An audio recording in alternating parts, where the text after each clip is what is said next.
Shalom adik-adik, selamat hari Minggu. Apa kabar hari ini? Bahagia selalu. Sekarang hari Minggu, hari yang ceria.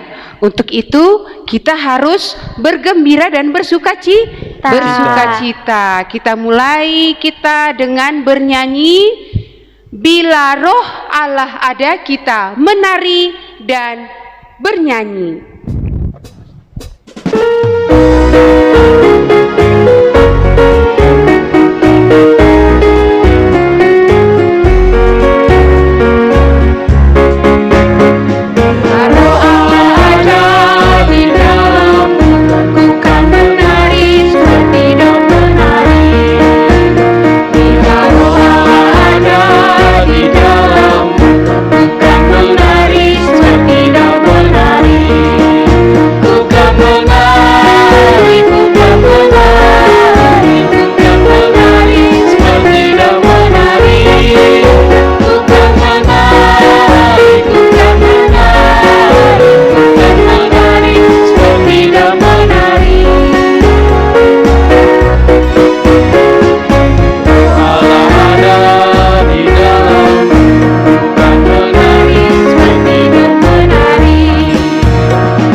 Untuk menambah keceriaan kita, anak-anak sekolah minggu, kita bernyanyi lagi satu lagu lagi, yaitu Kau temanku, aku temanmu. Kita semua teman. Kita bernyanyi sama-sama ya. Oke, baik, kita bernyanyi.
Adik-adik sekalian, kini tiba saatnya kita tenang duduk di tempat, jangan ada yang lari-lari. Kita akan memulai ibadah kita, persiapkan hatinya, persiapkan Alkitabnya dan kidung jemaatnya.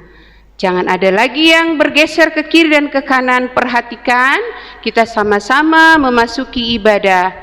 Kita berdoa di dalam hati, doa dimulai.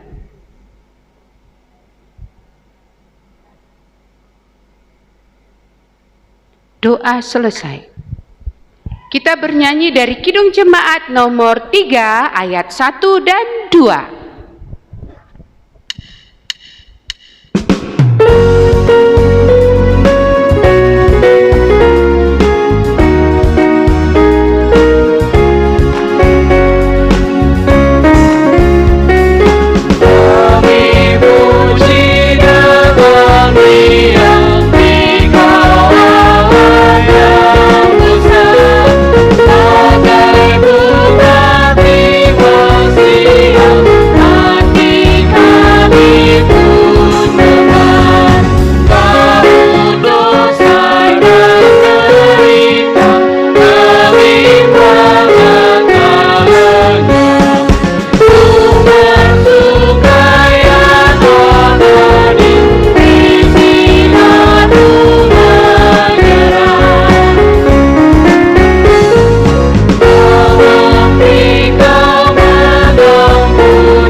Marilah kita berdoa dengan nama Allah Bapa dan nama anaknya Tuhan Yesus Kristus dan nama Rohul Kudus yang menjadikan langit dan bumi. Marilah kita sama-sama mengucapkan, Ya Allah, kasihanilah kami. Ya Allah, kasihanilah kami, orang yang berdosa ini. Amin.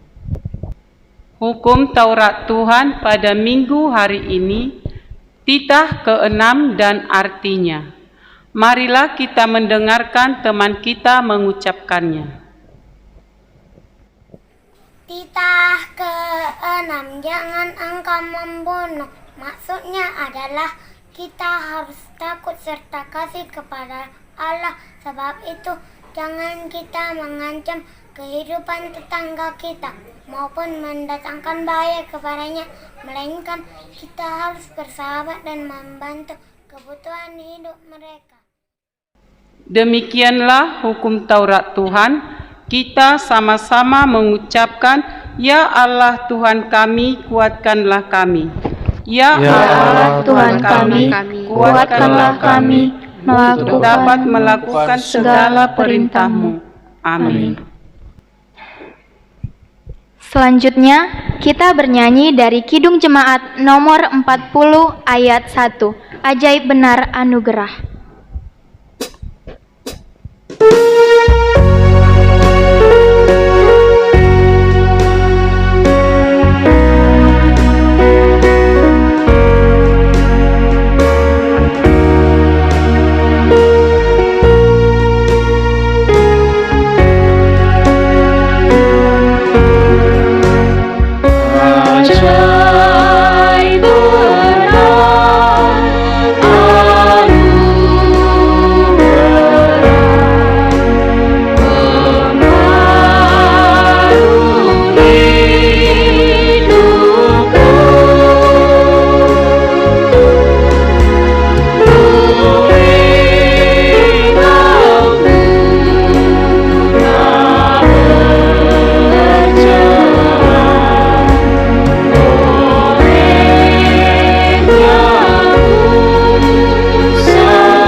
Marilah kita berdoa, kita sama-sama mengucapkan, dan ampunilah akan kesalahan kami.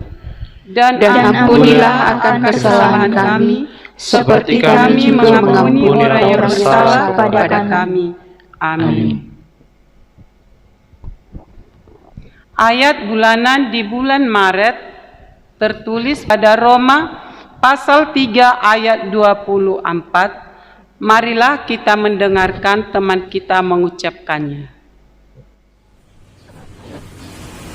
Ayat bulanan di bulan Maret, Roma 3 ayat 24. Dan telah kasih karunia telah dibenarkan dengan cuma-cuma karena penebusan dalam Kristus Yesus. Amin. Demikianlah firman Tuhan, kita sama-sama mengucapkan, Berbahagialah orang yang mendengar akan firman Tuhan, serta menyimpannya semuanya di dalam hatinya. Amin. Kita bernyanyi dari Kidung Jemaat nomor 282 ayat 1.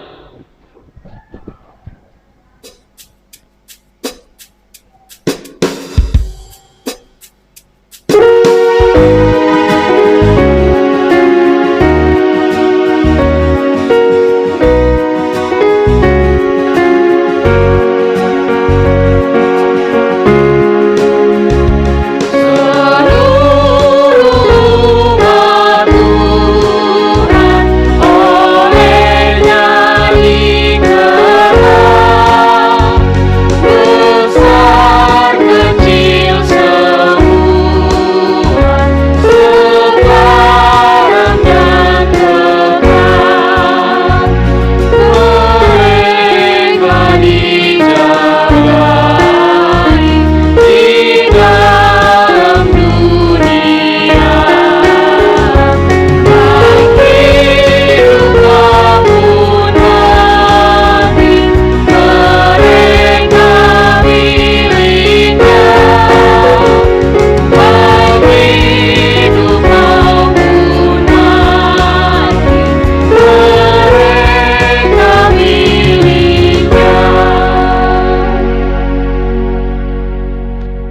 marilah kita mengaku iman kita bersama-sama, mengucapkannya. Aku percaya kepada Allah Bapa yang Maha Kuasa, Khalik langit dan bumi. Aku percaya kepada Yesus Kristus, anaknya yang tunggal Tuhan kita, yang dikandung daripada Roh Kudus, lahir dari anak darah Maria, yang menderita sengsara di bawah pemerintahan Pontius Pilatus, disalibkan, mati dan dikuburkan, turun ke dalam kerajaan maut, pada hari yang ketiga bangkit pula dari antara orang mati, yang naik ke surga, duduk di sebelah kanan Allah Bapa yang Maha Kuasa. Dari sana akan datang kelak untuk menghakimi orang yang hidup dan yang mati. Aku percaya kepada Roh Kudus dan adanya satu gereja yang kudus, persekutuan orang kudus, pengampunan dosa, kebangkitan daging, dan hidup yang kekal. Amin. Kita kembali bernyanyi dari Kidung Jemaat nomor 457.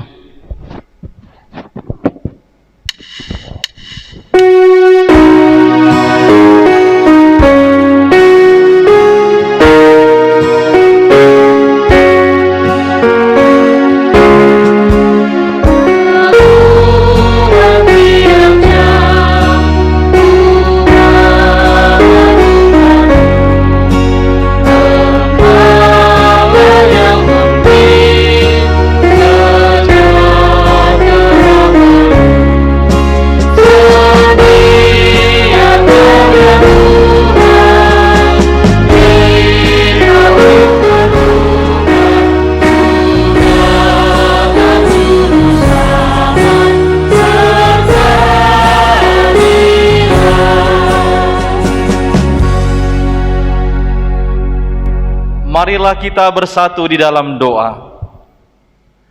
Damai sejahtera Allah yang melampaui segala akal, itulah kiranya yang memelihara hati dan pikiranmu di dalam Kristus Yesus Tuhan kita. Amin.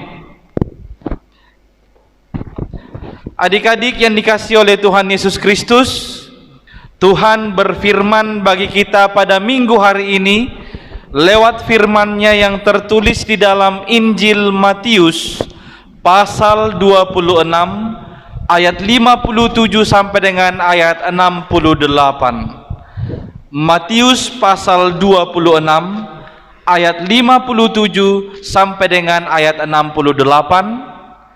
Silakan buka Alkitabnya, Amang akan membacakannya untuk kita ikuti di dalam hatinya. Beginilah firman Tuhan. Yesus di hadapan mahkamah agama. Sesudah mereka menangkap Yesus, mereka membawanya menghadap Kayafas imam besar. Di situ telah berkumpul ahli-ahli Taurat dan tua-tua. Dan Petrus mengikuti dia dari jauh sampai ke halaman imam besar. Dan setelah masuk ke dalam, ia duduk di antara pengawal-pengawal untuk melihat kesudahan perkara itu. Imam-imam kepala, malah seluruh mahkamah agama mencari kesaksian palsu terhadap Yesus, supaya ia dapat dihukum mati. Tetapi mereka tidak memperolehnya, walaupun tampil banyak saksi dusta. Tetapi akhirnya tampillah dua orang yang mengatakan, orang ini berkata, aku dapat merubuhkan bait Allah dan membangunnya kembali dalam 3 hari. Lalu imam besar itu berdiri dan berkata kepadanya, tidakkah engkau memberi jawab atas tuduhan-tuduhan saksi-saksi ini terhadap engkau? Tetapi Yesus tetap diam. Lalu kata imam besar itu kepadanya, demi Allah yang hidup, katakanlah kepada kami, apakah engkau Mesias, anak Allah atau tidak? Jawab Yesus, engkau telah mengatakannya. Akan tetapi aku berkata kepadamu, mulai sekarang kamu akan melihat Anak Manusia duduk di sebelah kanan yang Maha Kuasa dan datang di atas awan-awan di langit. Maka imam besar itu mengoyakkan pakaiannya dan berkata, ia menghujat Allah. Untuk apa kita perlu saksi lagi? Sekarang telah kamu dengar hujatnya. Bagaimana pendapat kamu? Mereka menjawab dan berkata, ia harus dihukum mati. Lalu mereka meludahi mukanya dan meninjunya. Orang-orang lain memukul dia dan berkata, cobalah katakan kepada kami, hai Mesias, siapakah yang memukul engkau? Demikian pembacaan firman Tuhan. Adik-adik yang dikasihi oleh Tuhan Yesus, ini adalah cerita lanjutan cerita kita di minggu yang lalu. Setelah Yesus ditangkap di Taman Getsemani, dia dibawa ke hadapan mahkamah agama. Mahkamah agama itu adalah suatu ruang di mana terdiri pemuka-pemuka agama, petinggi-petinggi agama, dan itu sebagai tempat biasanya untuk mengadili seseorang akan perbuatan salah yang diperbuatnya dan untuk menetapkan hukuman apa yang akan diberikan kepadanya.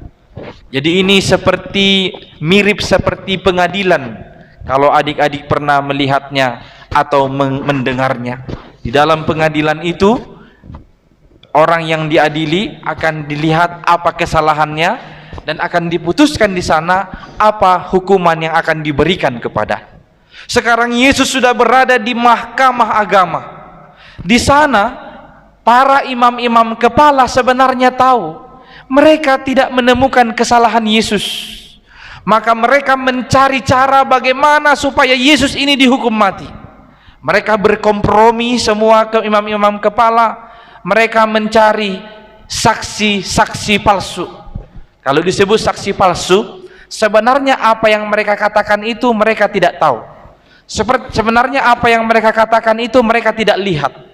Tapi mereka dibayar, disuruh untuk bersaksi palsu supaya Yesus dihukum mati. Ada datang saksi palsu yang pertama. Dia berkata, ini orang ini bilang dia akan merubuhkan bait suci dan akan membangunnya 3 hari. Dia ini menghujat Allah, kata saksi yang pertama ini. Kemudian datang imam kepala bertanya, benarkah demikian? Katanya Yesus hanya terdiam. Yesus tidak memberi sepatah kata pun. Dia terdiam karena Yesus tahu itu saksi palsu, tidak perlu ditanggapi.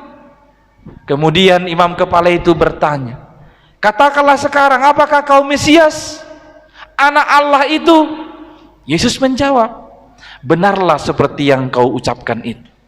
Nah, ini kesempatan imam itu. Dia bilang, nah ini buktinya, dia sudah menghujat Allah. Dia berkata dia adalah Mesias, maka dia harus kita hukum.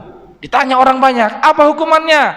Semua orang menjawab, berkata, dia harus dihukum mati. Maka saat itu hasil pengadilan agama itu di mahkamah agama, mereka menetapkan Yesus harus dihukum mati. Orang-orang banyak ketika sudah mendengar demikian, ada yang datang mendekat kepada Yesus, meludahi Yesus, ada yang meninju Yesus. Demikianlah cerita atau kisah yang terjadi di depan mahkamah agama ketika Yesus diadili. Adik-adik yang terkasih dalam nama Tuhan Yesus, lewat cerita ini kita mau belajar beberapa hal pada minggu ini. Apa-apa saja yang perlu kita imani, apa-apa saja yang perlu kita perbuat dengan mengetahui cerita tentang pengadilan Yesus Kristus di mahkamah agama. Amang merangkumnya, paling tidak ada 3 hal yang perlu kita perhatikan. Yang pertama adalah jangan berkompromi untuk melakukan kejahatan. Jangan berkompromi untuk melakukan kejahatan. Imam-imam kepala itu kompromi dengan yang lain. Ayolah kita carilah saksi palsu supaya dihukum mati ini Tuhan Yesus, si Yesus ini, kata mereka. Mereka kompromi untuk suatu tindakan yang jahat. Adik-adik, firman Tuhan mau menegur kita pertama pada hari ini. Jangan berkompromi untuk melakukan hal-hal yang jahat. Misalnya kau ajak abangmu, kau ajak kakakmu membuat hal yang tidak enak supaya nangis adikmu. Itu kompromi untuk hal yang jahat, ya. Tuhan tidak suka hal-hal yang demikian. Tuhan membenci perbuatan-perbuatan yang demikian. Atau contoh lain, kau ajak kawanmu untuk menjahili temanmu yang lain. Tuhan tidak suka perbuatan anak-anak yang demikian. Tuhan membenci tindakan atau sikap yang seperti itu. Yang baik adalah berkompromilah untuk melakukan yang baik. Yang baik adalah berkompromilah dengan orang lain untuk melakukan perbuatan-perbuatan yang menyenangkan orang lain. Misalnya nih, berkompromilah di rumah bersama abang, kakak, dan adik-adikmu, membuat hati orang tuamu senang. Kalau orang tuamu pergi kerja, kalian harus kompromi di rumah. Kita buat supaya mama nanti kalau pulang dari kerja harus senang. Kalian cuci piring, kalian sapu rumah, kalian bersihkan dan bereskan mainannya, semuanya mandi bersih. Ketika orang tuamu datang, sebenarnya mamamu udah capek, tapi karena dilihat udah beres, senang hatinya. Itu yang baik. Kalian kompromi dengan abang, kakak, adik untuk membuat hati orang tua senang. Adik-adik harus mencobanya. Amang percaya kalian bisa melakukannya. 1 minggu ini lakukan dulu seperti itu. Kalau orang tua mau pergi keluar, kalian harus berkompromi di rumah untuk membuat sesuatu yang menyenangkan hati orang tua. Itu anak-anak yang dikasihi itu. Yang kedua adalah jangan bersaksi palsu. Jangan bersaksi dusta. Hukum Taurat titah ke-9 berkata, jangan engkau bersaksi dusta.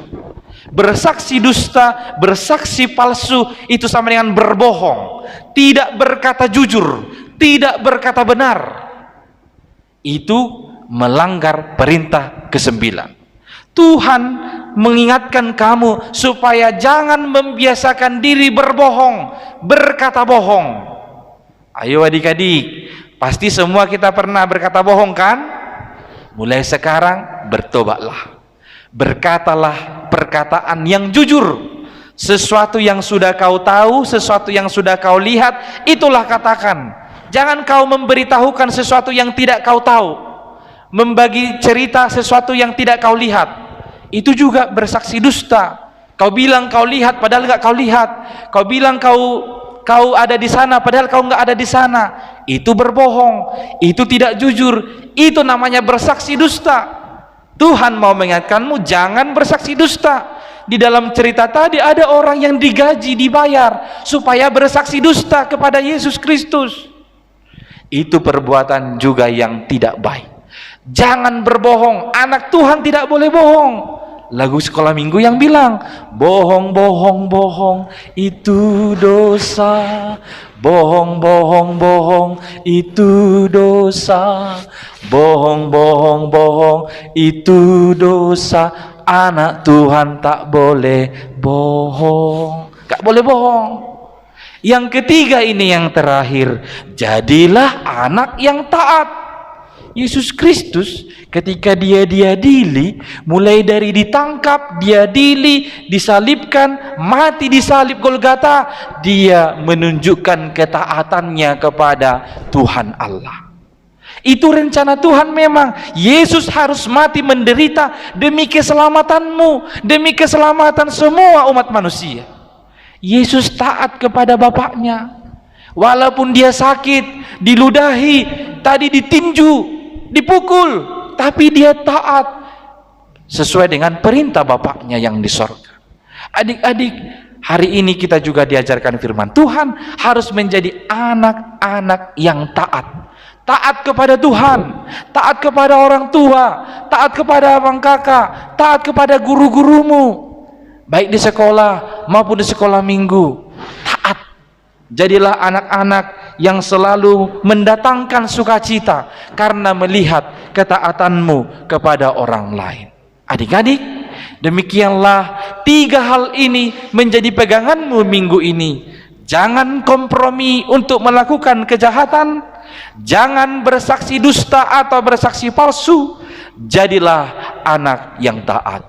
Amin. Kita berdoa. Terima kasih ya Allah atas firman-Mu yang telah Engkau berikan kepada kami anak-anak sekolah minggu pada minggu hari ini. Tuhan, oleh pertolongan Roh Kudus-Mu, ajarlah kami supaya kami dapat menghidupi firman-Mu dan melakukannya dalam kehidupan kami sehari-hari. Tuhan, kami mau menyerahkan kehidupan kami, kehidupan orang tua kami, teman-teman kami, dan guru-guru kami dimanapun mereka berada.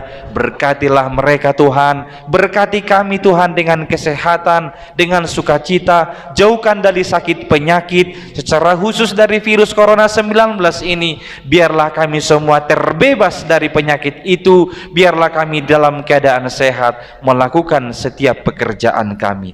Tuhan, kami bersama-sama dengan Engkau menjalani kehidupan ini. Hanya dalam nama anak-Mu Yesus Kristus, dengarlah doa kami.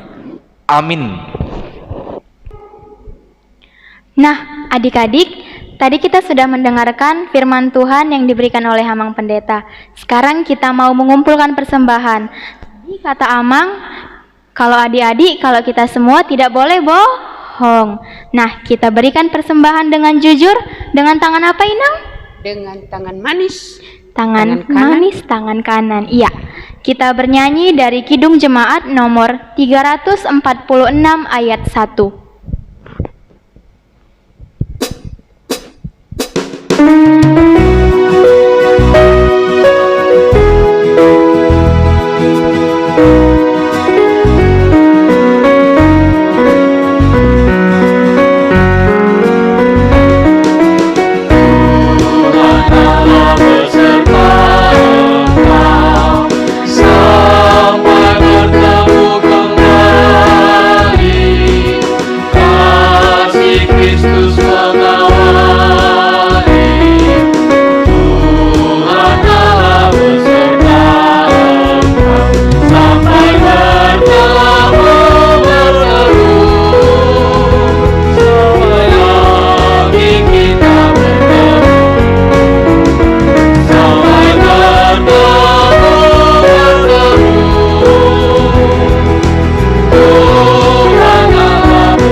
Marilah kita berdoa. Bapa kami Tuhan Allah yang Maha Kuasa yang bertahta di sorga, kami mengucap syukur dan terima kasih kami kepadamu ya Tuhan, di mana Tuhan memperkenankan anak-anak di dalam kerajaan-Mu. Di sini kami menyampaikan persembahan kami, kiranya Tuhan menerimanya untuk kemuliaan nama-Mu. Amin. Kita bersama-sama memohon dalam doa Bapa kami. Bapa kami yang di sorga, dikuduskanlah namamu, datanglah kerajaan-Mu, jadilah kehendak-Mu di bumi seperti di sorga. Berikanlah kami pada hari ini makanan kami yang secukupnya, dan ampunilah kami akan kesalahan kami, seperti kami juga mengampuni orang yang bersalah kepada kami. Dan janganlah membawa kami ke dalam pencobaan, tetapi lepaskanlah kami daripada yang jahat. Karena Engkau yang mempunyai kerajaan dan kuasa dan kemuliaan sampai selama-lamanya. Amin. Tuhan memberkati engkau dan melindungi engkau. Tuhan menyinari engkau dengan wajah-Nya dan memberi engkau kasih karunia. Tuhan menghadapkan wajah-Nya kepadamu dan memberi engkau damai sejahtera.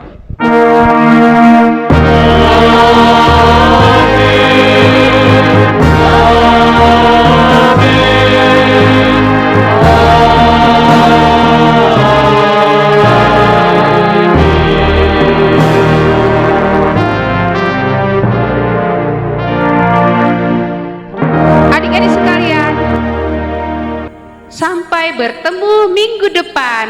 Tuhan Yesus memberkati. Dadah. Shalom adik-adik, sudah dengar khotbah dari Amang Pendeta hari ini? Inang ada pertanyaan. Sebutkan 3 hal yang perlu diperhatikan, apa yang perlu kita imani atau kita perbuat dengan mengetahui cerita tentang pengadilan Yesus Kristus di Mahkamah Agama.